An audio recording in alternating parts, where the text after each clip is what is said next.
àlàáfíà kó bá gbogbo ènìyàn.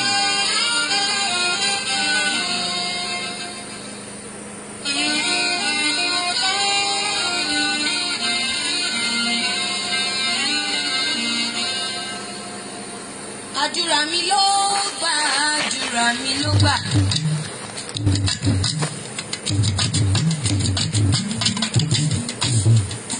Àdúrà mi ló gbà, àdúrà mi ló gbà. Ayèrò wípé mo mọ̀ mà ní àdúrà mi ló gbà o.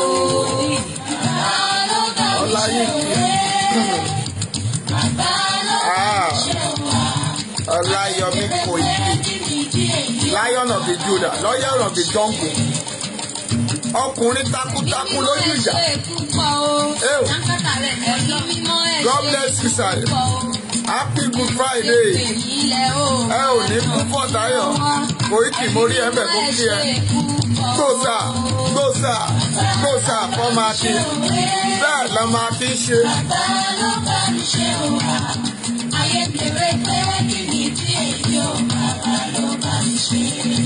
Àwọn oníradàradà, àwọn onílédèlédè, ó kì í ṣẹgbẹ́ bàbá ńlá bàbá kú wọn. Fìṣọ́lẹ̀. Ọlọ́run mi ló bá mi Kòìkì no going back. Ọ̀rẹ́ bèrè pé kí ni ìrírí mọ́ ọ̀gá tó yá wa ní. Ọlọ́run ló bá wa ṣe. Kòìkì ẹ̀mí mímọ́ ló ń bá wa ṣe kì í ṣe èèyàn. Agbára ìṣẹ̀ǹbáyé ilẹ̀ Yorùbá ló ń wá sókè. A ò sọ onírádàradà àwọn onísọkúsọ torí wọn ò rérò lórí Facebook mọ́. Wọ́n wá ń sọ̀sọ̀kúsọ. Ẹjẹ́ àjọyàn Ọlọ́run. Kòìkì wàrà àánú gbà. Òjò títí láyọ̀ oko rẹ̀ á kú jáde. Ọlọ́run iwájú David mo rí ẹ̀ ń bẹ̀ wá Ọlọ́run á ṣàánú ẹ̀.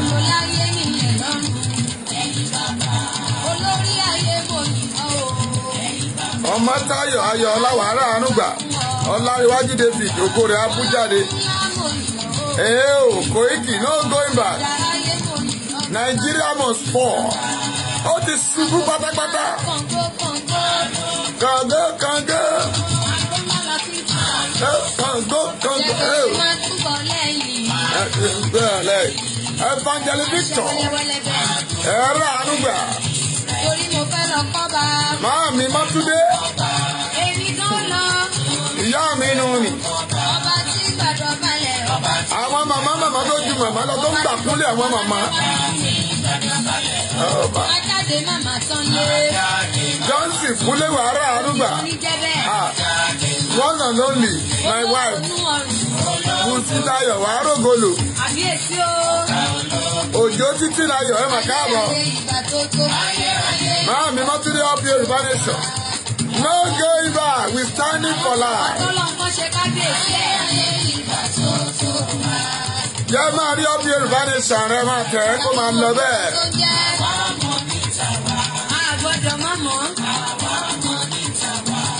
Bẹ́ẹ̀ lọ máa kí n ṣe. Ẹ ṣe kínní ekú Buhari nílẹ̀ London. Ẹ ṣe ẹ má jẹ́ ọdún lọ. Àbí ẹ̀ náà. Ẹ ní bó ṣe ń kí Ọlọ́run.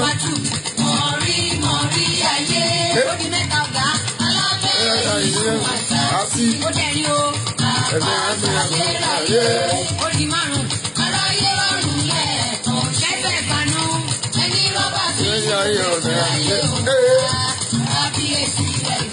olórúkọ ẹgbàá gbèjè ìgbà. Kì í ṣe àwọn abárá dáradára àwọn oníjẹkújẹ là ń sọ pé o. Elédùmarè là ń sọ o. Mọ̀nàmọ́ná tí sojú ọ̀run mọ̀nà akọni ẹlẹ́rù. Ilé ayé tí mo wá. Ayé tí mo wá. Lẹ́ẹ̀kan ṣoṣo rí ọ̀gá. Ilé ayé tí mo wá. Adémọ́lá Samuel ògbó rẹ̀ bú jáde. Bírìtì. Èyí òtúyòlù wàrà àrùgbà. Dá láàrin kiri. Àwọn ìyákíyà. Lórúkọ Olúwa àwọn ọmọ ogun. Kéèyàn ṣe 60 years birthday kó má lọ́pọlọ. Ó di láíláí kan bá òkú òní. Bùsí òsínmẹ̀. Èsì òkú. Kéèyàn pọ́ ọmọ ọgọ́ta ọdún àbí kí lẹ́ ń pè é Yorùbá. 60 years teenage kó dẹ̀ máa wí rárá ràdá lórí Facebook àwọn òpònú ayé ràdá. Ọ̀dà wọlé. Ó sọ sí ìdí. Ẹgbẹ́ aláṣeyọrí lè mí. Ẹgbẹ́ aláṣeyọrí lè mọ́mì tẹ́ jáde aláṣeyọrí lè mí tẹ́.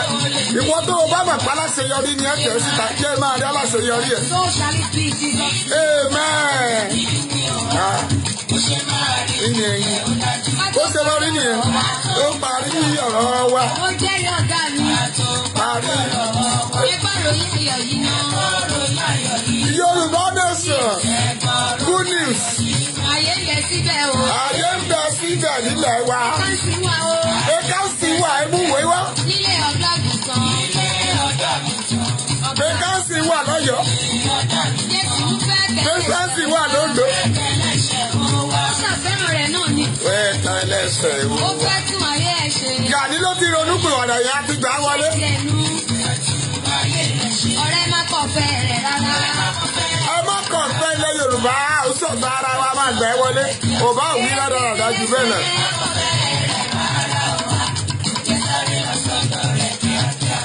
Ibẹ̀ lọ́kàn mi lọ. Ilẹ̀ Yorùbá gan ni. Tágẹ̀tì ní ọ̀gá mi.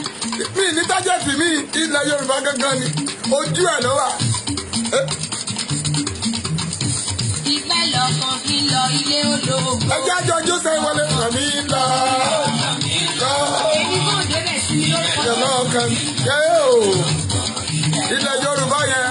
Èṣù máa tàn mí o. Èṣù máa tàn mí o. Èyí ò Èṣù tún. máa tàn mí o. Ẹ bá ti bínú ìdí kìíní. Gbogbo yín ni máa kí kọ̀ọ̀kan. Ibẹ̀ làwọn ènìyàn sílẹ̀ pé mi. Ilẹ̀ Yorùbá yẹn. Ibẹ̀ lọ́kàn mi ń lọ. Fúnkẹ́ Bello. Ẹni bá ṣe tán jẹ́ Àìsáyà Dámọ́lá. Ìjà lọ ilé olóògbé. Ẹ̀rọ gòlò. Ìjà lọ. Kẹ́ni wàá ló gòlò. Kẹ́ni ọmọ ológèrè. Gbọ́ ibo lọ́kàn rẹ̀ ń lọ màmá. Nígbà tó ń sọ àwọn oníradàradà àwọn wèrè àti wọ́n ti jálẹ̀kùn wọn níbo náà ń lọ. Ọwọ́ olú. Wọ́n ṣe rádaràdà. Ọlọ́run. Dáàbà ti rí fúwàsì lórí Facebook rádaràdà lórí ìdẹ̀kùn tó máa sọ. Wọ́n lọ sẹ́yìn wọ́n lọ síwájú bí igbá orí odò. Yọ̀ọ́kú ọ̀mẹ́ ẹja kọrin Aládé kiri. mímọ́. Gbà lọ́wọ́ Jíóbà ọba tí ń gbé ní ìjà. Ẹja jọyìn Ọlọ́run lógo. Bàmí mọ́ra Jésù ọba olùgbàlà. Peter Ọládélé wàrà ànúgbà ọmọ alára Ìyábọ̀. Ẹ ṣeun màmí. Òjò títí láyọ̀ ṣé o. Ẹ káàbọ̀ ẹ rà ànúgbà o. Ẹ kú ọdún àjíǹde yìí o. Ikú Jésù lórí ilẹ̀ Yorùbá ò ní lọ lásán o. Ẹ yà á lè sí. Ilẹ̀ ológo ni. Ilẹ̀ ọlọ́ra. Ilé tó kó. Ọ̀rọ̀ ìgbàlà tí mo fẹ́ sọ kì í ṣàwàdà. Ẹtí bá mọ̀ Jésù ló lè bọ́. Ọ̀rọ̀ ilẹ̀ Yorùbá tẹ̀lé ní sọ kì í ṣàwàdà. Mami. Orúkọ Jésù Kristi yẹn orúkọ tó Ilé lágbára. gbára ni. Òrìṣà ní pásítọ̀tì ìjọba. Orí bẹ́ẹ̀ bá Jésù yìí wọlé. Ó ní jẹ́ kí n bá Mami ní ìsìn ìjọ ẹ̀ jó dáadáa. Màsíláṣí inú jẹ́ kí n bá Jésù yìí wọlé. Jésù yìí wọlé. Ọláyọmí Kòíkì. A máa bá jẹ́ wo. A jọ máa celebrate ẹ̀ ní. Yorùbá ní sẹ́, Buhari must back. Ẹ bá ń lé padà ẹyin ti diaspora. Inú mi dùn bẹ́ẹ̀ lọ́mọ ọkọ ṣe. A pè yín jẹ́ wa. Ẹ dojú tì wá. Ẹ fi wá da. Mo sẹ̀ mọ̀ pé fẹ́nu ṣe. Fẹ́nu fún màlúù. Àbúrò mi, àwọn ọmọ ẹgbẹ́ mi jáde. Àwọn ará London fọnú fún màlúù rárá o. Ẹgbọ́n tẹ́yẹ̀ máa fẹ́nu fún màlúù ní láì jẹ́ pẹ́pẹ́pẹ́. Máa jẹ́ rógún èétí jẹ́ ìwọ tí mo ní gbogbo máa jẹ́ rógún èétí. Láì jẹ́ ní tó fẹsẹ̀ rìn lábújá. Ìwọ tí mo ní gbogbo máa jẹ́ rógún èétí jẹ́. Ọlọ́run máa jẹ́ ìyàwó jẹ́ mí ìyá. Àwọn ìyá yín lórí Facebook àwọn ìyá àgbàyà onílàdàràdà gbójú bí ojú ikú.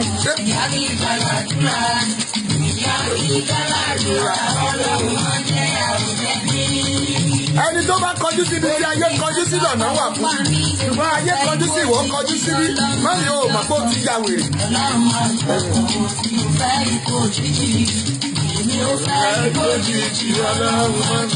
Ká tó dánu dúró, ẹ má sọ pé mo la ṣèjú mo dé bí sí mi. Ẹni tí kò ní Jésù yóò jẹ ìlú ẹ̀ṣẹ̀. Bẹ́ẹ̀ni, Pé wá gba Jésù. ẹni tí ò bá nílẹ̀ Yorùbá ó gbé nǹkan sọnù. Orí nílé ńlá, ilé ológo lókè Jésù yẹn lájẹ́ bàbá. Bẹ́ẹ̀ni, Ọlọ́run fúnra rẹ̀ ló kírètì ilẹ̀ Yorùbá. Tábà ní ẹ máa sọ̀rọ̀ nípa ilẹ̀ mọ́mì. Ọlọ́run fúnra rẹ̀ ẹja àwìyẹ̀wò lẹ́nu.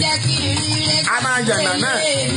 Ìlú tí Kìrìsìtẹ́nì pọ̀ sí ní gbogbo àgbáyé jù ilẹ̀ Yorùbá nù. Ètí Mùsùlùmí pọ̀ sí bí wọ́n bá ń ṣe dáradára ju bẹ́ẹ̀ lọ oore ọ̀fẹ́ àti àánú wà lórí ilẹ̀ yìí. Ó ní mo dúpẹ́ o ṣé o, mo dúpẹ́ o ṣé. Mo dúpẹ́ o ṣé o, mo dúpẹ́ o ṣé. Jésù tó fún mi ní ìgbàlà, mo dúpẹ́ o ṣé. Mo dúpẹ́ o ṣé o. Thank you, Koiki. Jésù tó fún mi ní ìgbàlà, mo dúpẹ́ o ṣé. Ló bá mi ṣe o, ló bá mi ṣe. Jésù táyé sọ pé kò lè ṣe ló bá mi ṣe. Bẹ́ẹ̀ ni àwọn tí Jésù wọ́n rò pé Jésù ò ní ṣe. Wọ́n máa tẹ́. Buhari ò mà pé London ṣe bí tán fi kó ẹ̀sà sí jáde. Tán máa ní ọmọ lọ yìnbọn pààyàn. Ò bá kó wọn sójà rẹ̀ dání lọ. Níyàwó akẹ́kẹ́ wọn náà. Ò bá gbọ́ lójú dúdú lọ bí ojú ọ̀bọ kó máa tẹ̀lé ẹ lẹ́yìn lọ. Kó má bàa Boko Haram jà mọ́. Ẹ wá kájọ gbọ́, Jésù táyé sọ pé kò lè ṣe àbá ẹ̀ ṣe. Àwọn òkè pé Ọlọ́run jáde jàtì.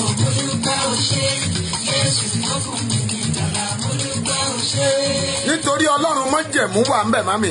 Ìrìn àjò tí à ń rìn lọ́wọ́ yìí, ògo ń fọhùn. Ọlọ́run ń ṣe ó ti ṣe bẹbẹ lọ lọ́wọ́. Hallelujah. Màmá ọmọlára Ìyábọ̀dé ní àwọn máa flag wa o. Dáàbà ti tètè gbẹrẹ o. Hallelujah. Ẹ jẹ́ gbàdúrà. Ayérayé ọba tó pọ̀ ní ipá àti agbára. Ọlọ́run tó ní májẹ̀mú. A gbé ọ̀gá o. Gbọpẹ́ wa. Gbà yín wa. A yìn ọ́ nítorí ẹ̀ ń jẹ́ Ọlọ́run wa síbẹ̀. A gbé ọ̀gá nítorí ẹ kò fi wálẹ̀ fún ọ̀tá mú. Ẹ jẹ́ á bọ́ sọ́wọ́ òkùnkùn. Ẹ jẹ́ kẹ́ni bí orí wa gbé ṣe. Ògo mà ní fún orúkọ rẹ̀. Mo ní ògo mà ní fún orúkọ rẹ̀. Bàbá tó ń gbọ́ mi, ìyá tó ń gbọ́ mi, a dá gbogbo ògo àti ọlá padà fún Ọlọ́run wa. A yìn ín nítorí tí àánú rẹ̀ dúró. Ògo ni fún orúkọ rẹ̀. Ẹ̀mí mímọ́ mo gbàdúrà lórúkọ Jésù. Bí èní bá jẹ́ ọjọ́ tí Jésù fẹ̀mí rẹ̀ lélẹ̀, alágbára tó bá lóun fẹ́ pa ìwọ tó ń wò mí yìí, alágbára tó sọ pé òun fẹ́ ti ayé rẹ̀ bọ òkùnkùn lórúkọ Jésù ilẹ̀ kò lanu gbé wọn mì. Irọ́ ni wọ́n ń pa wọn ò tó ṣe nǹkan. Gbọ́ dábàá aráyé tó bá lóun fẹ́ pa ọjà yé lórúkọ Jésù irú alágbára bẹ́ẹ̀ ilẹ̀ kò lanu gbé mi. Ǹjẹ́ mo fi ilẹ̀ Yorùbá lé Ọlọ́run lọ́wọ́ lẹ́ẹ̀kan sí Ọlọ́run ọ̀gá ògo ó yá dìde gbogbo àwọn sọ̀rọ̀sọ̀rọ̀ ẹ̀mí mímọ́ kún wọn pẹ̀lú agbára májẹ̀mú kó gbé ọró ó ti wọnú àjíǹde ó parí ẹ̀ gbogbo tó ti dòkú ó gbọ́ ni agbára àjíǹde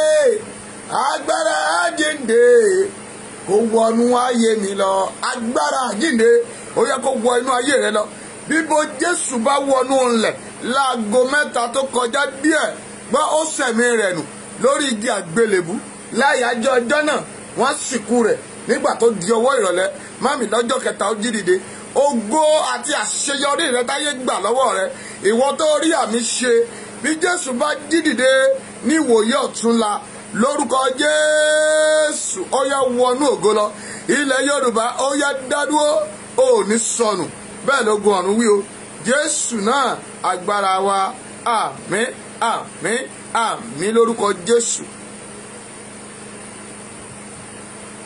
ókè àwọn náà ní kì í ṣe àwọn o pé ká má ba flag mi náà wọ́n ṣe sọ̀rọ̀ lórúkọ Jésù nírógun flag kán dẹ̀ máa bọ̀ mọ́mì Ọlọ́run májẹ̀mú wà nítòsí á bá wa bá wọn wí nítorí Ọlọ́run májẹ̀mú ni mo kí gbogbo èèyàn pé ẹ kúrọ̀lẹ́ ẹ káalẹ́ ẹ káàsán ẹ káàárọ̀ ẹ kú ojúmọ́ ẹ kú ìyádọ̀ta, ẹ kú àjìn.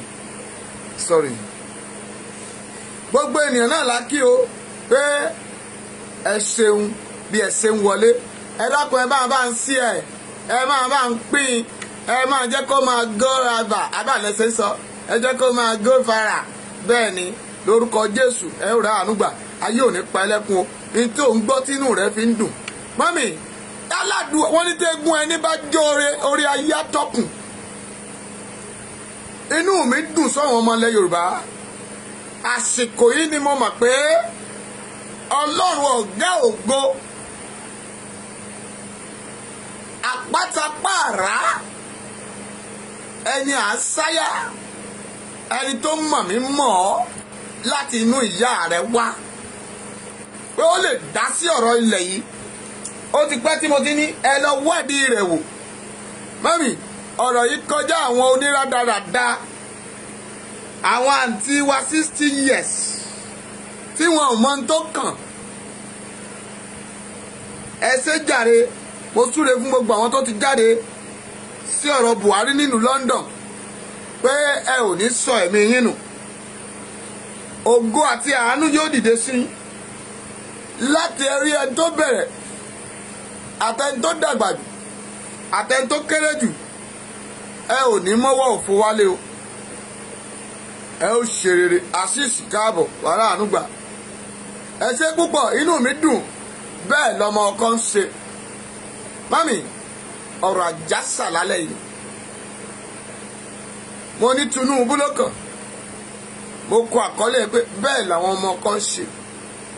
Akéde lẹ́sẹ̀kẹsẹ̀ pé Tinubu Buhari o ọ́díò ó ti wá ó fẹ́ lóun fẹ́ wá gba treatment.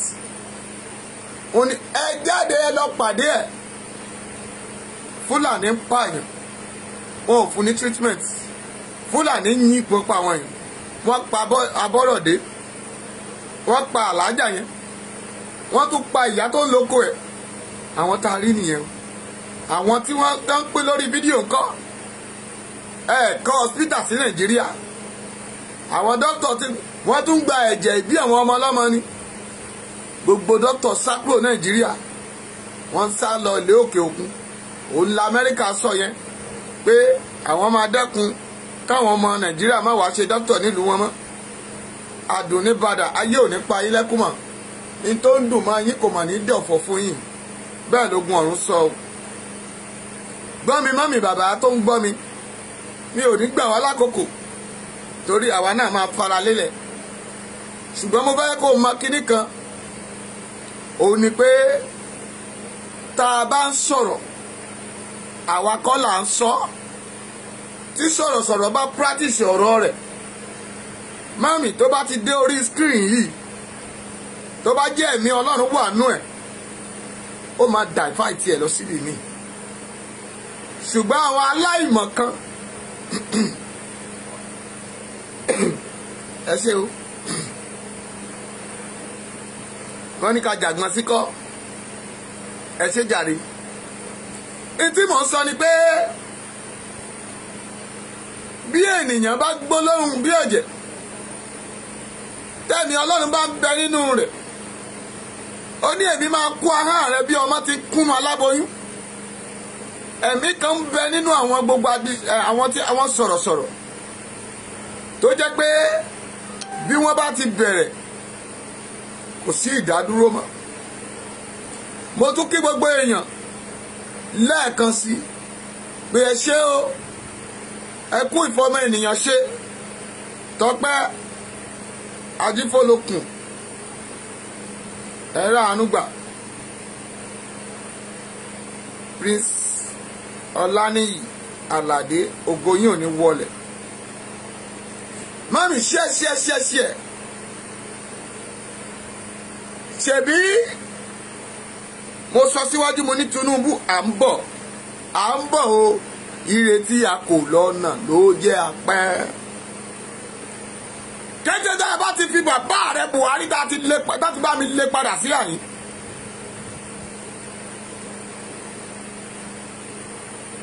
Tá bá ti frustrate life ẹ̀, ẹ́ńjì ẹ̀yẹn bátìrì ẹ̀ máa lò. mọ́mì Buhari yẹ́sà kí ló wí Yorùbá nation wọ́n ti gbàjọba bò ó èrò ọkàn ẹ̀ nìyẹn mọ́mì bọ́bá múra ogun jù bẹ́ẹ̀ lọ àgúnlá àgún tẹ̀tẹ̀ sẹ́ẹ̀rí ìyá yín tó sọ̀rọ̀ rádaràda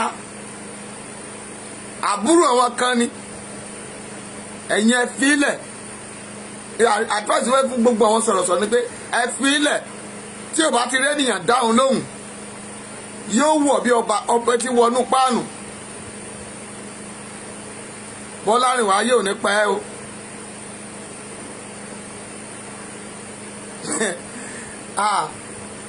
ẹ ṣe jàre ẹ rí gò yẹn international ni o kọ́mẹ́dì làbá wá lálẹ́ ẹ rí i pé ìta máa ń lò tẹ́lẹ̀ lélẹ̀ ṣùgbọ́n wọ́n ní ká bá kọ́mẹ́dì wá lálẹ́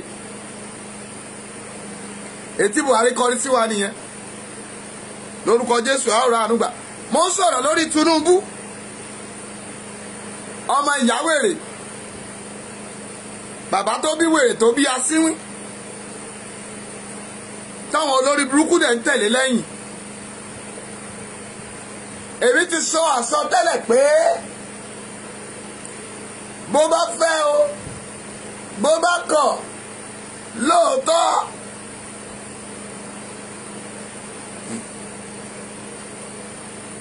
Ọlọ́run ò fẹ́ ikú ẹlẹ́ṣẹ̀ bí kò ṣe kó ronúpìwàdà ṣùgbọ́n ẹ ti mọ̀ pé bùọ̀dá yín Tinubu níwọ̀n ọdún díẹ̀ sẹ́yìn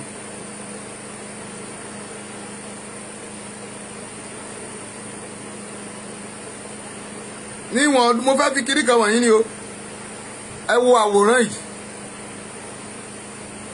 ṣe rí dáadáa aha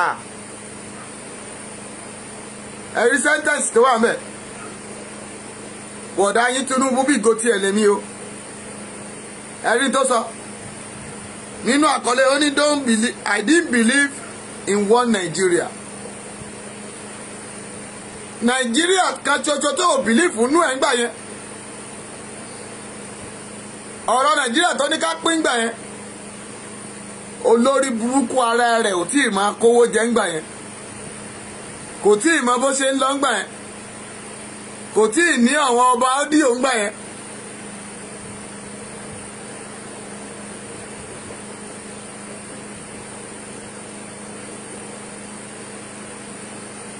kò tí ì gbọ́kànlé kò tí ì mọ ibi tí góòdì wà nílùú Ọ̀ṣun kété tó bẹ̀rẹ̀ sí fi àwọn ọba AliExpress aládé AliExpress tó ń fi àwọn ọ̀mùgbó tó ń fi wọ́n jọba iye ẹ̀ṣí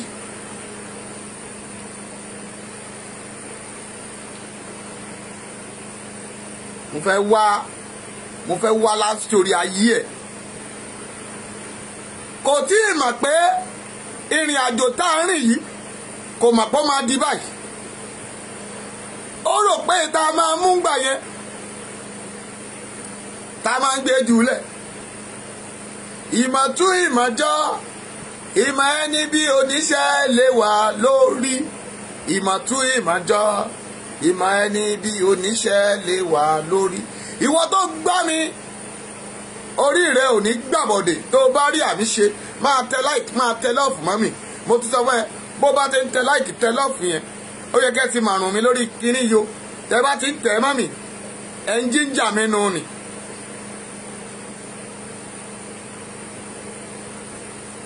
ṣùgbọ́n lónìí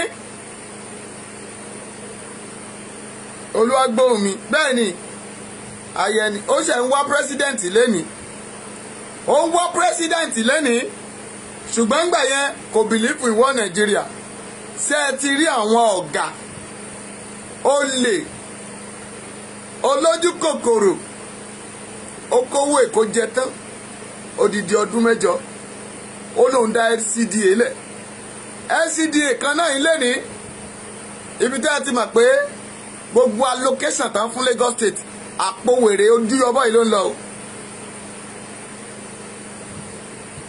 irú Àgbàdo Òkè Odò local government tí PDP bá wìn ní ẹ̀ láyé ìgbà yẹn á nírán o tó bá mọ̀ pé ó fẹ́ jáde fún PDP chairman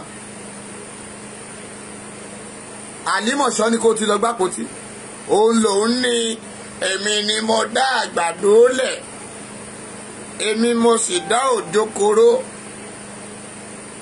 mo pín in ni àwọn ọmọ mi ló wà fún ṣé rí ọgbọ́n olè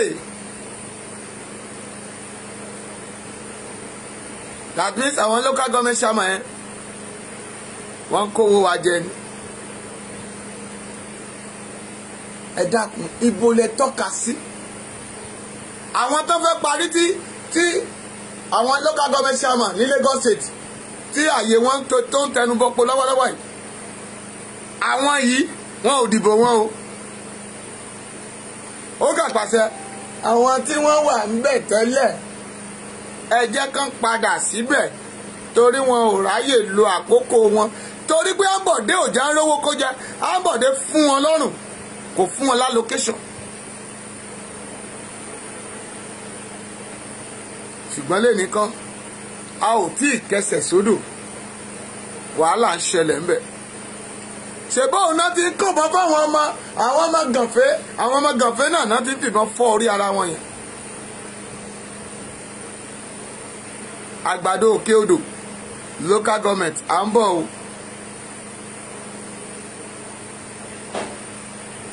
ọmọ tẹ́ ẹ fìbọn fọ́ lórí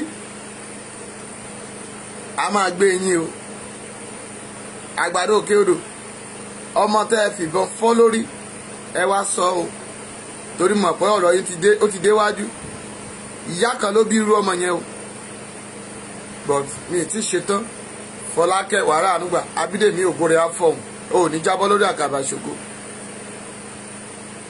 èyí tí mò ń sọ rèé bí Tinubu bá jẹ́ olè mami amọ̀nálé rẹ̀ tó bá pa wá lọ́mọ nígbà ẹ́sàs ẹ̀yin Yorùbá yìí náà ni ẹ̀yin tajà látà náà ni ẹ̀yin Yorùbá la máa fi yín síṣẹ́ kẹ́ máa lé ọwọ́ ẹni tó fi yín síṣẹ́ mú àwọn tá ẹ pè kẹ́ wá jẹun ẹ máa gbé gbogbo àwọn wájú ẹ̀ ní mi ìmọ̀jọ́ tẹ́ ẹ di àlùmọ́ǹjèrì nílùú nọ́ọ̀tì ni mo mọ̀ pé kó o tó gbóúnjẹ ẹlẹ̀ wọ́n ti bá ẹ bò bí eṣinṣin inú ìgbẹ́ gbọ́ mi dáadáa ó tún ṣe àwọn nǹkan wọ̀nyí ilẹ̀ Yorùbá mà tún wù ọ́ ilẹ̀ tó ṣàn fún wàrà àti oyin Kọ́mọláfẹ́ wàrà ànúgbà wọ́n máa ń wù ọ́ wọ́n ń wù ẹ́ tìkàtìkà wọ́n fà ẹ́ lé ìjọba Ọlọ́run lọ́wọ́ pé kí Ọlọ́run kó sọ ẹ̀san fún ọ ṣùgbọ́n ó wá ń sọ wípé bámbám mo yó mi ò mọ̀ bébí ń pẹ́ nìkan o bámbám mo yó Tinubu sọ fún mi pé bámbám mo yó mi ò mọ̀ bébí ń pẹ́ nìkan o bámbám mo yó. ó wá twist ilẹ̀ Yorùbá mami ó ń twist wa bí ẹni tí ò ní làákàyè ṣùgbọ́n ó ti gbàgbé pé à ń wò ó ní o àdàbà wòye ó ní ẹyẹlé wà dàbà bí ẹni pé kò ní kankan àjọ ń wòra wa ni ṣùgbọ́n àkókò ti tó máa jìyà nítorí pé ẹni tí Ọlọ́run rán ó yàtọ̀ sí ẹni tí wí wótòwótò ẹ má bínú o tá a bá sọ̀rọ̀ ṣùgbọ́n mo gbàgbọ́ nínú ìpè Ọlọ́run tó rán mi mo sì mọ̀ mo jẹ́wọ́ rẹ̀ lólúwa kò lè ṣaláì ríran sọ nǹkan fún mi kí n wá bẹ́ẹ̀ ta kí n máa sọ tí ojú mi ò rí rí ó máa ń lẹ́yìn o kí mo pè é ọ̀rọ̀ yìí máa lẹ́yìn ọ̀rọ̀ yìí o láńlẹ́yìn ni nítorí pé tí ò bá lẹ́yìn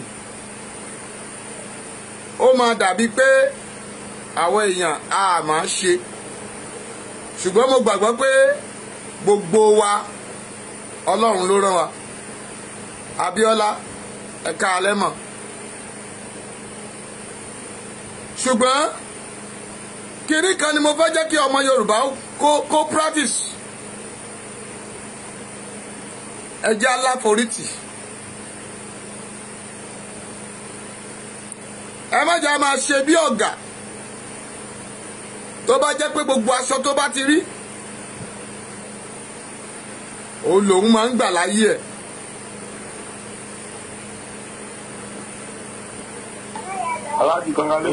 Thank you very much, Kule.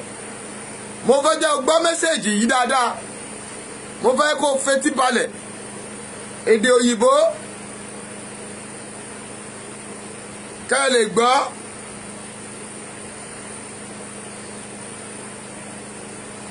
nítorí pé Amosun Ìbíkúnlé Amosun àti gómìnà kan ní north ẹ gbọ́ dáadáa ẹ tẹ́tí kẹ́ gbọ́.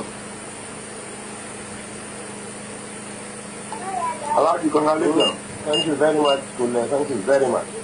Tí ọ̀rọ̀ yẹn bá láòdù dáadáa mami tó tá a gbọ́ dáadáa bá mi kẹ́ yes. Because I remember one time when the fighting in Borno when they are. Ẹ yẹ gbọ́ láti bẹ̀rẹ̀. Thank you very much, Kule. Thank you very much. Honestly, I accept your congratulations, even though I feel it. Because I remember one time when the fighting in Borno, when there are people who are being killed left and right. Then I said, do you remember one time when our people were being killed in Borno State, left and right, Bauchi, Gombe, everyone in the north? Of course. I remember you were saying that was there any Southerner among us, we were the one killing ourselves. I always remember this statement, Mr. Kule. But look at this today. Nígbà tí Amosun sọ pé àwọn Boko Haram pé àti Mala wọ́n jọ ń para wọn ni pé kò kàn wá nílẹ̀ Yorùbá ẹ máa gbọ́ o ẹ máa gbọ́rọ̀ dáadáa délé lálẹ́ yìí o. Now, today our brother is in charge, and I'm sure he made it clear to the world. The first thing he said was that he was moving the command of Nigerian army to Maiduguri until when Boko Haram is over. So if not your brother as the president, who will do it for you? But we could have done it to anybody in Nigeria. But you can see that some people refuse to do it for us. So really, today I understand why we have to have the presidency, honestly. It's like that, Kule. Kule is like that. Because how can anybody convince us that some miscreants cannot be dealt with by Nigerian army? Why can't we believe it was deliberately left? Even if there is no involvement of government hand in it, why can't we believe that it was deliberately let them kill themselves? Well, it was very clear. It was at a point in our campaign. We are saying that by the killings of Boko Haram, there will be no population again. In fact, let me tell you why the North insisted that Jonathan has to go, because we had the plan that the same problem will happen in Kano, the same problem will happen in Sokoto, the same problem will happen in Jos and Ebro until when our population is depleted. Ebenezer, a wonderful experience, honestly. In order to avoid the problem, that's what I said the people. So whether you accept or not, the laws it was clear voting now. What can you have done? Remember what Babangida did for us? Babangida, you see what happened was, even when Babangida did it, you understand? The bulk of the population that voted was from the north. I really said it. Since Babangida was in Abuja, Governor Rimi of Kano State, then, former governor of Kano State, he said, if they swear in Abiola in Lagos, Abiola Babangida will have said it is Yoruba that did it. So Abiola should fly to Kano, they will swear him as president, and they will stand their ground. Before we know, ìdí tí Tinubu ti lọ sí ilẹ̀ mọ́là nìyẹn o torí pé Babangida sọ fún Abíọ́lá pé tí ò bá ti lọ sí Kano láti lọ kéde ńbẹ̀ bóun ò ní gbéjọba fún ǹjẹ́ ti ríran wò báyìí ẹni tó bá fẹ́ jẹ pírẹ́sidẹ̀ntì tẹ́lá àní pín ó gbọ́dọ̀ kọ́kọ́ lọ forí balẹ̀ lọ́dọ̀ àwọn ẹrú ríran wò ẹ máa tẹ̀síwájú kẹ́ ẹ gbọ́ dáadáa mọ́mì a máa gbọ́ tán lálẹ́ ká tó lọ. They rallied around Abiola. They said, "Don't go to work. If you go, they will kill you." Maybe so happen. Do you understand? No. So, but I'm coming now. So, Babangida got this. And then Abacha has been assassinated him for many years. Àwọn wo ló tún pè yí ẹ dákun ẹ má pè wá lákòókò yìí rárá o.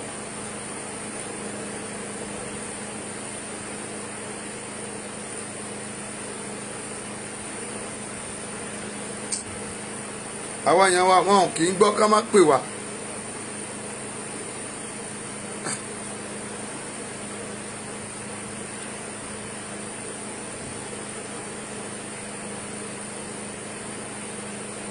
Ẹ má bínú ẹ̀yin èèyàn mi.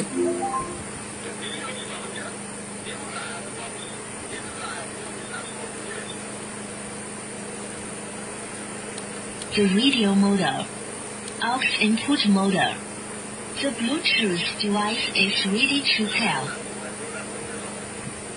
The Bluetooth device is connected successfully. Even though I promise as from today, so long as he's my brother from the north, even if he's eating everybody in Nigeria, fresh, you come out with Nigerian man leg eating, I will not say it's bad again. Because I have learned how to support my people from what I have seen with Igbos and some people in Nigeria with Jonathan. But you must thank God for Yoruba. Yoruba supported by you, otherwise we don't have come. No, I'm coming, please. I'm coming. Let me tell you one thing. I'm coming. Listen to me. A section of Yoruba supported Buhari. Listen to me, please. Let us make this clear. You understand? We are all politicians. Yes.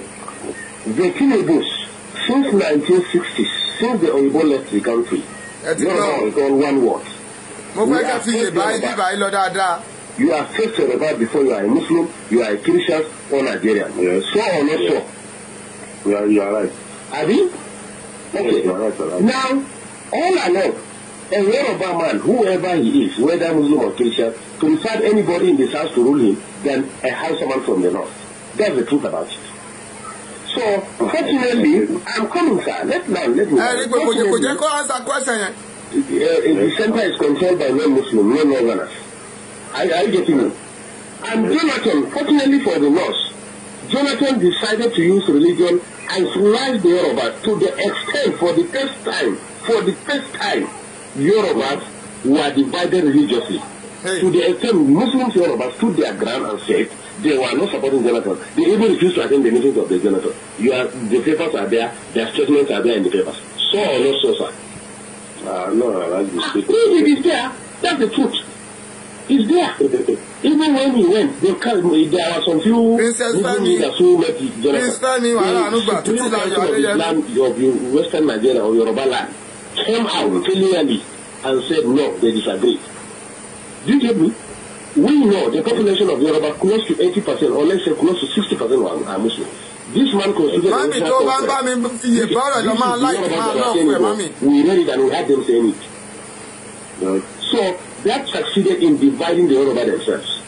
Now, two, the humiliation, whatever they did to us, our own was that let them kill us and reduce our population. But at least they still know that we are significant politically and they allowed us to maintain some position. But in the case of Yoruba, they were sliced out of the whole system. So or not so. That was how Tinubu and the issue of Boko Haram, if we have to talk about Boko Haram, it's not from the South now. I am coming now. Let me forget about Boko Haram now. You brought about the Yoruba politics. Now, Tinubu and the Yoruba generally carried what happened to them and went to Kaduna and met them in Kaduna and begged them that we have to put our head together. Look, sir, let me tell you the truth and find out.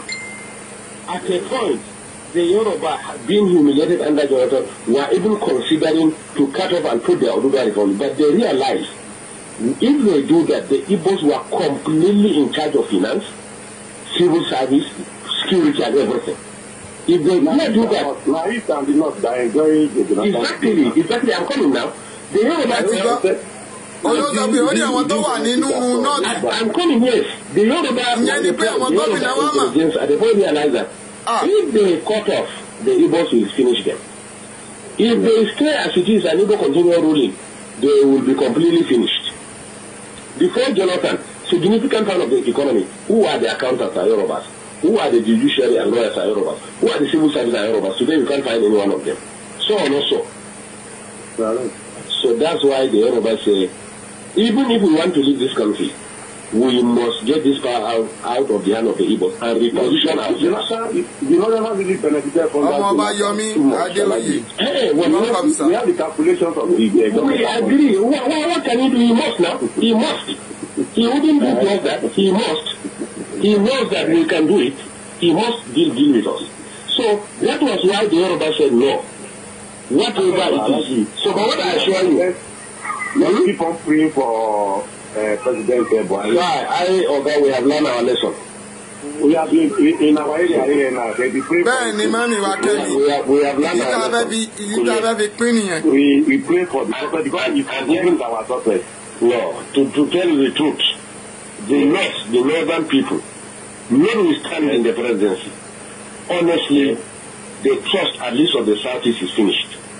And I assure you too, in Yoruba land, listen to me, I am coming. If you really have Northern House in 1979, I am coming, please. They have Shagari. Listen to me, not that they help themselves, gentlemen, please. We don't need anybody in this country, they help themselves. Let me ask you a question, sir. Let me ask you a question. Between cars, industries, and human beings, who are more in number? Hey. I did not know that. Not number, I'm not talking of population. I'm talking of economy now. I'm talking of cars, the motors that we drive. Yes. And industries that we have. Industries. If you put them on one part and you put human being on the other part, who are more in number? Cars are more. Cars are more than human beings? Ẹgbọ́n Kúnlé bó ṣe sọ̀rọ̀, ó ní káà níyì ju mọ́tò ẹ̀rọ, ó mà ṣe o. Àwọn tó náà gbóyìnbó nìyẹn o. Àwọn tó ní sọ́dẹ̀ gbóyìnbó nìyẹn o. Let me tell you, even in Yoruba land, let me tell you what they will do to Igbo this year. What Oba of Lagos said that we are pushing them to the ocean. Most of this market that are done in Lagos, look at it, they are Igbo-dominated markets. You get me?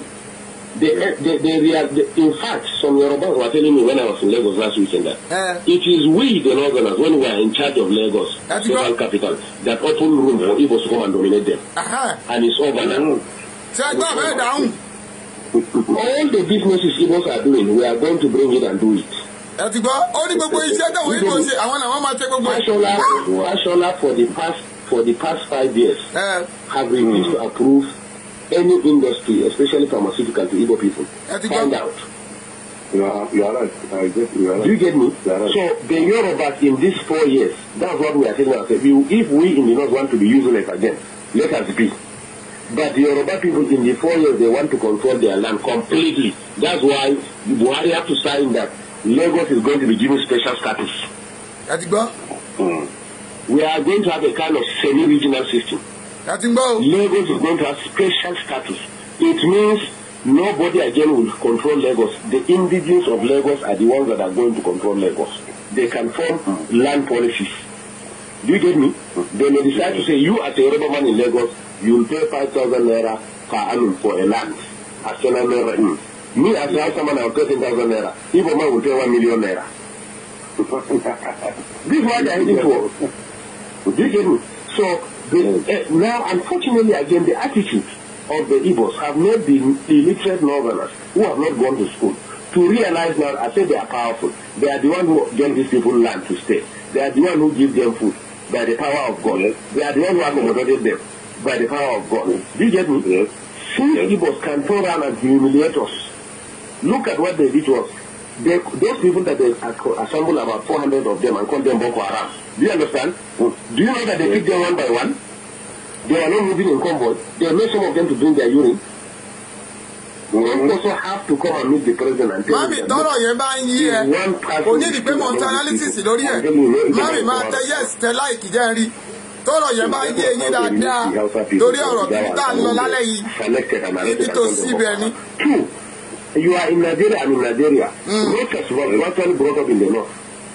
But it is in his own state. That's why we are telling you, even the Amechi, the Rochas of God that are MP, we don't trust them. They are on their own. Let me tell you this. They are on their own. Nobody can deceive us again. We are wise now. No, what I'm telling you is that Rochas was he's running to Sultan. He didn't know Sultan has no significance in this government. Even last 2 days he was in Sokoto. He didn't know that even Sultan has no significance in this government. He was in this north. It was Rochas state, Imo state, that they started saying that Hausa people must have ID card to live in that state. Yes. Can you hear me? They say Hausa people must have ID card to live in state. Yes. Until when we mobilize our people there and say, okay, in that case, all Southerners must live now. Then Jonathan now realized that there was something going on. He said, no, these things have to stop. So are we mad? Do you get me? Count every 5 songs. Ìgbà tó yẹ ká kí ibo ti kọ́ra ẹ̀ lẹ́gbàá yẹn nìyẹn o. Ẹ̀rí mistake tí Jonathan ṣe ń gbà yẹn. Ibo's contribution in the economy is not threat. And fraudulent threat for that matter, including Igbo have cheated you. Unless if you are not buying spare parts and tires and medicine. So or not so. It's so allowed you. Do you get me? Yet we accommodated them. Is it going to be right to bring fake drugs that we cannot do it? Now the plan is drugs now. No Igbo man will again sell drugs in this north. We are going to bring it from Kano. Drugs are brought by air. They are going to open massive coolers, rooms in Kano and import it all north, and maybe whatever I want to buy, come and buy from Kano. Before Igbo will sell drugs again. We are tired of all this nonsense. We know how to control our places the way they control their own. What we are saying is that we are all Nigerians, but we are going to learn what they are doing in Southeast and do it in the north too. Simple. We don't have ancestors back. If Buhari today, as president of this country, want to buy land in the east, he will go and negotiate everything. Tomorrow the chiefs will come and tell him that ancestors made them yesterday night and said they should not sell the land for them. So we don't have ancestors. Or we are declaring our we now, our ancestors have told us that we have been careless. That's why we suffer for the past 8 years. We have to wake up now. No, it's a very serious thing. Ẹgbẹ́ ìbíkúlé olóńgbò sọ. Kò rí ọ̀rọ̀ kan sọ báyìí. That's why, to be honest to you, let me tell you, to be honest to you, we never wanted Buhari in this law, so we wanted Congress. Yes. Ẹ̀rí pé àwọn fúnra wọn ní wọn fẹ́ Buhari pé wá sọ́nà wọn fẹ́. Listen to me. Hey, you know the Tinubus and Co prefer Buhari. Because can you hear me? Because Congress will have solved this north-south problem for us within 6 months. In Kano, Congress gathered all the Igbos and told them that all these drugs he closed all those fake drugs they are selling in Kano. They know him now. So that's why we wanted Congress to be the Igbos made in Abuja, and one of after the election that they were the ones in charge of 75% of Abuja is their own. They should be giving ministers. Can you imagine? They go share and say this is the governor they want with their rule at everything. Igbo say no, he cannot be governor. Haba. In somebody's land. In somebody's land. The arrogance is so much. So 10 years ago I have won it. I said the Igbos are building nation within our nation. They will engage us within our nation and reinforce from their nation. That is exactly what we saw during the tenure of Jonathan. Immediately we voted Jonathan. What we did to Jonathan in this law, Igbos in the north, their chiefs, gathered and came to Aso Villa. To the glare of everybody on TV, they said it was nobody that voted Jonathan, but the Igbos were the ones who voted him. Did you not hear that one? Did you not read it? In our own land, Igbos said we didn't vote Jonathan. It was they that voted Jonathan.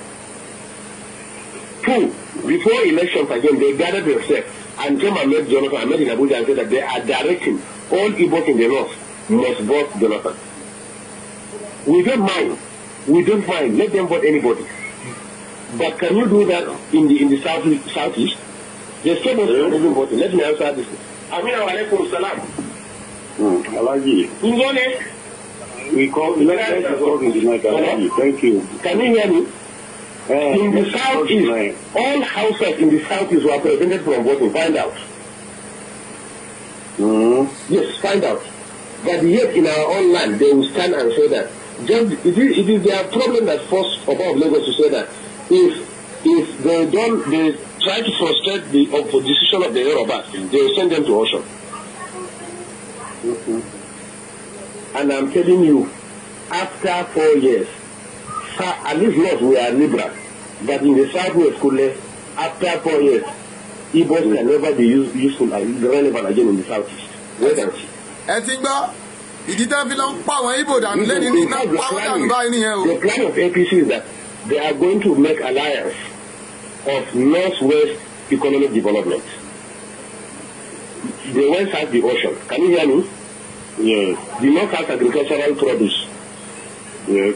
So what they are going to do, the government is going to develop all the agricultural and mineral resources in the north. And then they will put primary industries here. And then go and export, finally finish them in Lagos. Ìwọ Adébáyọ̀, ó máa ṣìrìn lálẹ́ tó o bá máa bí tó yẹ kó o wọ̀ tó o bá wá bí o fẹ́ ṣìrìn ni o. Torí mi ò ní parọ́ fún yín. This is the plan on ground. Torí mi màkà tó o fi mà pé kì í ṣe bí kúnlé. General Buhari. For that, important is our success. For that, we can benefit better. It's true. That's our prayer now. That's our prayer here. Everybody is praying for his success for that. If he's successful, everybody is successful. God help us. No, but not to the extent of living the way we are. Our prayer now is that may God remove the influence of the Southeast in our region. That's all what we are praying left and right now. I'm telling you. No. The Boko Haram, these people are catch red-handed with bombs. Who are supplying the weapons? Who killed General Shua? They think we don't know. They are saying that they are revenging what they did to them in Biafra. Biafra was his war. Trying to bring them back to their nation. Maybe so. Do you get me? Some useless videos started Boko Haram, but there was hand. Don't worry, investigation will reveal everything now. Don't worry. We were just exercising patience, looking at what is happening. That is typical Boko Haram. That's how we are. Just look at what is happening. But we drew a line. 2014. 2015 they call it. It is the end of it. Whether anybody wins or don't win is okay. That was our decision, honestly. And they met in Enugu and listen to me, they met and saw it that in the event of cutting it, why will they put their people? That's why the man has to surrender. Let him, in fact, some of us prefer him to have been resistant so that we will redefine this country. I'm telling you. Wow, a lot of casualty with men. Nothing like killing. Let everybody go his way. Is it not rain that is falling in the north now? Mala, let's talk about local city one. What is oil? Look at Niger. That Rano is still selling oil. He's bringing it from Niger. What is the big deal? It is when they met and saw the danger of any attempt. That was how they surrendered. But honestly, we have already made up our mind. Because we said to ourselves, if you don't, even if you say they are going to kill you. Abi? And that Jonathan, from Namadi Sambo down to the lowest person in the north is a Boko Haram. They can treat you whoever you are. We know that. At least we are part of the system. Thank you, Kule. Bye-bye. Thank you, sir. Thank you. Ẹ pàtẹ́wọ́ fún Jésù. Ó ní rádaràda kan tó wọlé síbí báyìí. Ìwọ fẹ́ forí gbé ẹ̀gún lálẹ́ ń tiẹ̀. Sórí bóyá ẹ̀bà àbí ráìsì ló jẹ́ sùn. Ó fẹ́ káwọn ẹbí ẹ máa rù ẹ́ kiri. Mami, èmi ti sọ fún ọmọ ní èmi kọjá onírádaràda tí mi ò ní. Mo gbé fọ́ìsì yìí lábẹ́ phone call náà lọ rìkọ́ọ̀dì ẹ̀ wá níbi tán ti kọ́. Mami, mi ò ní dédé play irú voice yẹn jáde láì jẹ́ pé mo rí òkodoro ẹ̀. Nítorí pé bọ̀dá yín kọ̀ láti dáhùn ìbéèrè. Ẹ̀gbọ́n náà béèrè lọ́wọ́ ẹ̀ wọ́n ní nínú mọ́tò àti ènìyàn onímọ́tò. Ẹ̀dẹ̀ ìyá ẹ̀dẹ̀ máa ń bú Sunday Igboho pé kò gbóyìnbó. Ẹ̀rí pé onírádàràdà ni gbogbo yín. Ilẹ̀ Yorùbá must go. Àwọn náà ní ìpinnu láti lọ. Ìpinnu tó sọ yìí òun ló mà mú Boko Haram Fúlàní tán pa wọ́n bí ẹni fẹ́ pẹran. Òun ló mú Boko Haram tó wọ nọ́ọ̀tì lọ torí pé ó sọ opinion wọn.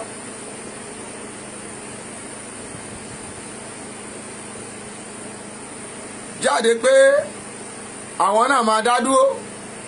Ẹ dákun ńgbà tí Mọ́là bá dá dúró ibo ni Fúlàní fẹ́ wà.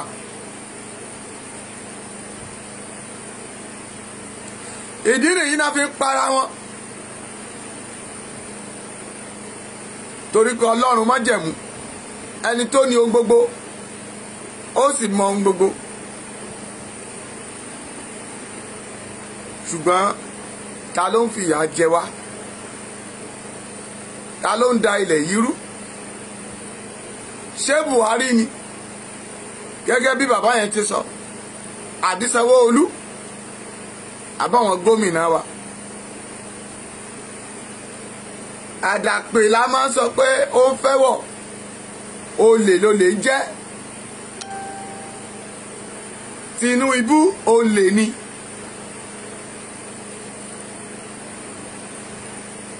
Ìmọ̀tara ẹni nìkan wọ́n bíà.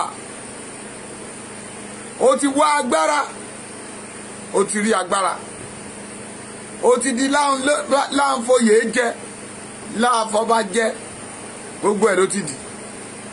Ó ti di pé kó máa yan gómìnà. Jọ kí ni iyì tó tó? Kí ló tún fẹ́ gbà ń bẹ̀?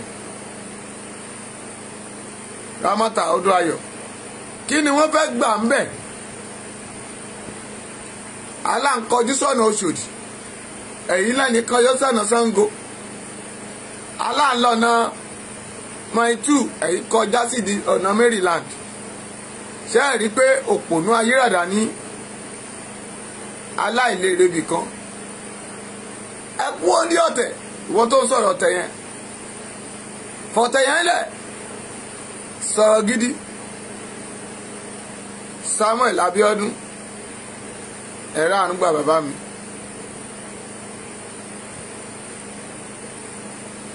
Ẹ kú òǹdí ọ̀tẹ̀. Ẹ jẹ́ kí ilẹ̀ Yorùbá sọwọ́pọ̀. Ọlọ́run onímájẹ̀mú tó máa gbé wa débẹ̀ kò tí ì kúrò lórí ayé o, ó sì wà ń bẹ̀ o. Ẹ má jà máa sọ ìtàn ti ayé àtijọ́. Ẹ má jà máa ránró ohun tá a bá ń jẹ lákòókò yìí, ó ní ká tẹnu mọ́. Gbogbo ẹ̀yin sọ̀rọ̀sọ̀rọ̀, ọ̀rọ̀ tó bá wà láàrin yín ẹ lọ parí ẹ̀. Ẹ wá mú ìlú yẹn, ẹ wá lù ú kó máa ró kó máa ró kó máa ró kó máa ró kó máa ró kó máa ró kó máa ró kó máa ró. Ẹ mú èdè ilẹ̀ Yorùbá, ẹ mú ọ̀rọ̀ ilẹ̀ Yorùbá kíkankíkan. Ṣé bẹ́ẹ̀ ṣe gbé ní January rèé? Ṣé bẹ́ẹ̀ ṣe gbé ní February nìyẹn? O ṣé bẹ́ẹ̀ ṣe gbé ńlá sí àlélẹ́ yìí? Ẹ mú kíkankíkan.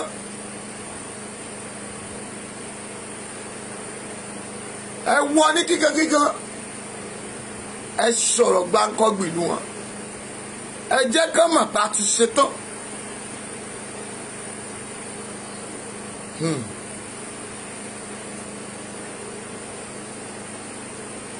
Ẹ jẹ́ ká mọ̀ pé a ti ṣetán.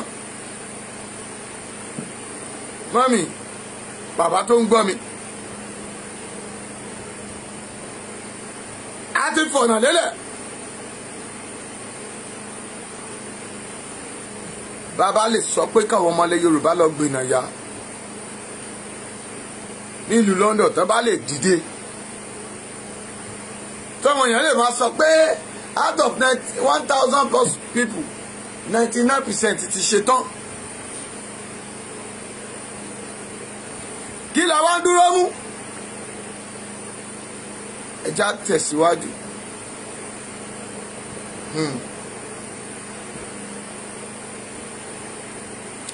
Ẹ já tẹ̀síwájú.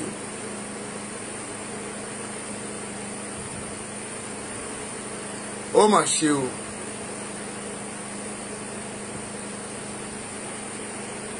Ẹ já ká jí. Ẹ má dá àwọn òpònú ayírádà láti 1 títí dé 50 years 50 years to 60 years tẹ́ ṣì wà lójú kan náà. Lóòótọ́ lẹ ti ní gbogbo ohun tí ayé nì, mọ́mí ò tẹ́ lọ́ọ̀fù yẹn o. Bẹ́ẹ̀ lẹ ti ní gbogbo ohun tí Ọlọ́run ń fún yàn. Ṣùgbọ́n láti pé ewé àtegbò yín náà ilẹ̀ Yorùbá náà ti mú ètò pọ̀ jù ń bẹ̀ jáde. Ẹ̀yin wá yí dóborí, ẹ wá torí owó ẹ fẹ́ máa sọ rádaràda. Mo sì ń tú ṣéèdì sí yín ni o.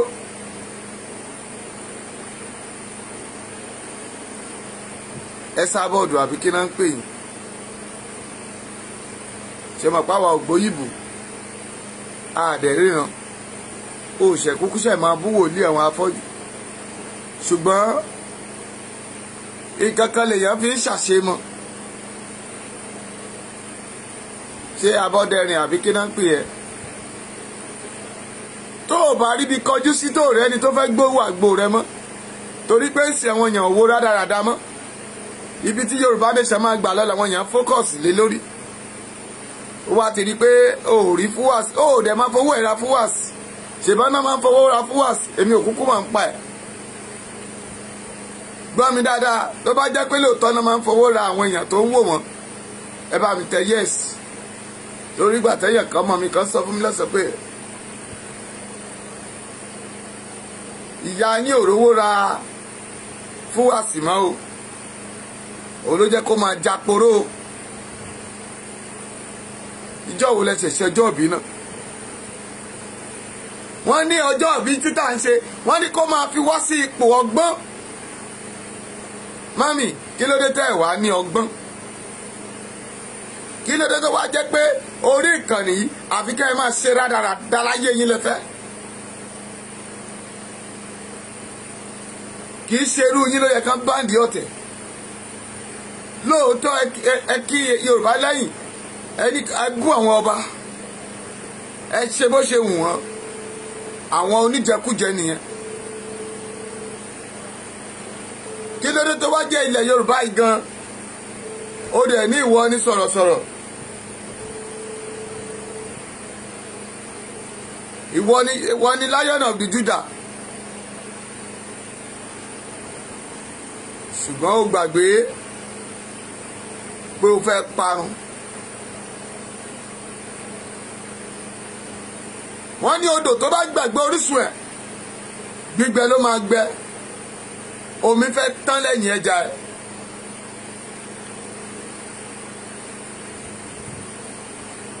Mo ti sọ fún yín pé wíwá tí mo wá sórí Facebook, mami, mi ò wá bá èèyàn ṣeré. Mi ìdẹ̀ wá gbowó lọ́wọ́ ẹnikẹ́ni. Mo wá pé Ọlọ́run rán mi.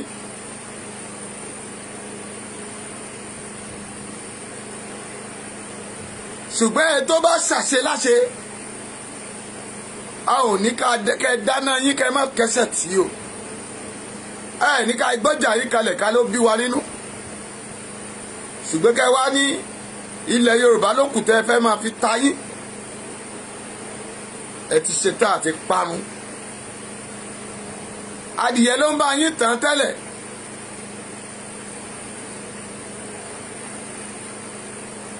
Ejò òjòlá ló fẹ́ kátì yín sílẹ̀ yìí.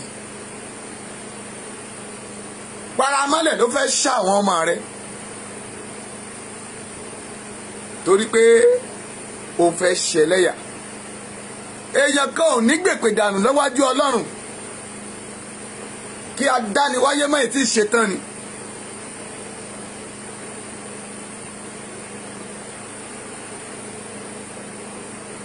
Ó sì sàn.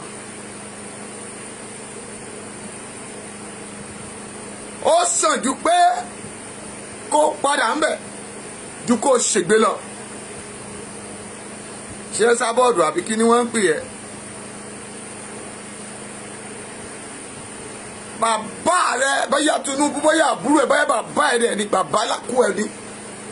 Òun náà ń ṣọdún 79 àbí 69. Ìwọ ti ṣe 60.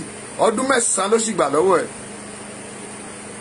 ó máa kàgbákò lọ́wọ́ tiwa ni mélòó mélòó wà níwọ àbọ̀ rò pé dáradára tó ń ṣe yẹn pẹ̀lú gbogbo àwọn ọmọ mi ń ṣó fídíò ẹ tó lọ ń kó tùràrí tó ń ṣe dáadáa tó ń ṣe bí wèrè mi ìfẹ́ pè ẹ́ ní àṣìwèrè bíbélì sọ pé ẹnikẹ́ni tó bá pè yín láṣìwèrè ó ní ọ̀run àpáàdé ló máa lọ ṣùgbọ́n má ṣe bí àṣìwèrè torí ìwé òwe sọ wípé ó ní dá àṣìwèrè lóhùn gẹ́gẹ́ bí ọ̀rọ̀ ẹnu ẹ̀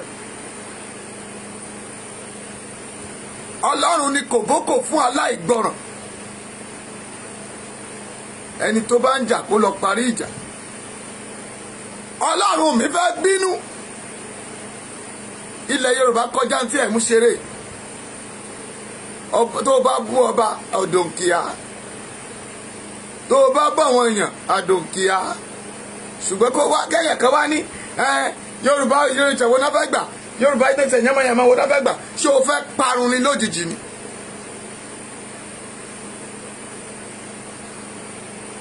ó rántí ìṣẹ̀lẹ̀ tó ṣẹlẹ̀ ní ilẹ̀ íjíbítì àbọ̀ ó rántí nígbà tí Fáráò sọ wípé káwọn ènìyàn mi kí ó má lọ wọn ò rẹ́ni sọ fún ẹ pé ó fẹ́ parun báyìí èpè àwọn abiyamọ fẹ́ pa ẹ́ báyìí àwọn tí wọ́n tẹ ẹ̀jẹ̀ wọn sílẹ̀ ó fẹ́ dìde lé ẹ lórí báyìí ó fẹ́ ṣe tá àti ṣègbé báyìí ó fẹ́ ṣe Elédùmarè ẹni tó ní ayé àti ọ̀run o fẹ́ fi selfishness yẹ àti ọjà rẹ torí pé ò rí fúwàsì mọ́ o fẹ́ fi kó fúwàsì jọ àbò o fẹ́ ṣègbè ni ìbéèrè ni o.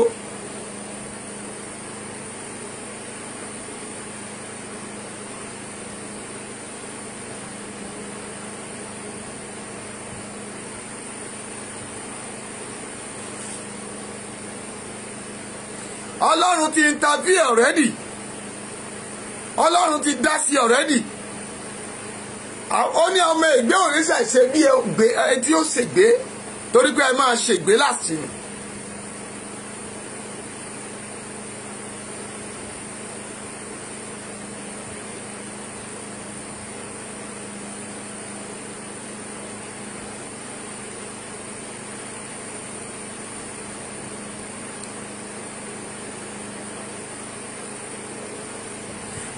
ẹ jẹ́ kó bú mi kó bá lè ṣègbé ni èmi kì í ṣe rádaràdá tán sọ pé ó máa ń sọ pé bú mi ká bú ẹ kó o lògo ó máa parun tìrantìran ni.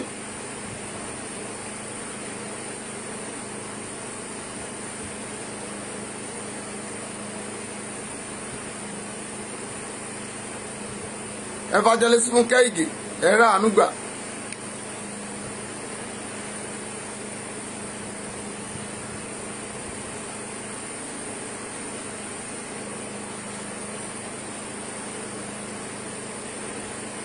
Jọ mí lójú aráàánú gbà mo ti sọ fún yín pé èmi kọjá àwọn rádaràdà tẹ́ ń kó káàkiri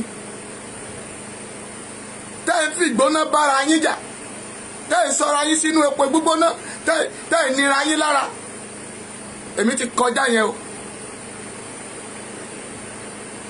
èmi ti kọjá àwọn tá ń bẹ́ sórí àwọn ọmọ ẹ̀ tá ń bọ́ sórí Facebook tá ń sunkún pé ara wọn ò yá tá ń sunkún rádaràdà ìwọ náà máa bọ́ síbẹ̀ ó máa sunkún torí pé ajá kò ní sí kékeré ajá kó má gbó ó dènà kó gbó.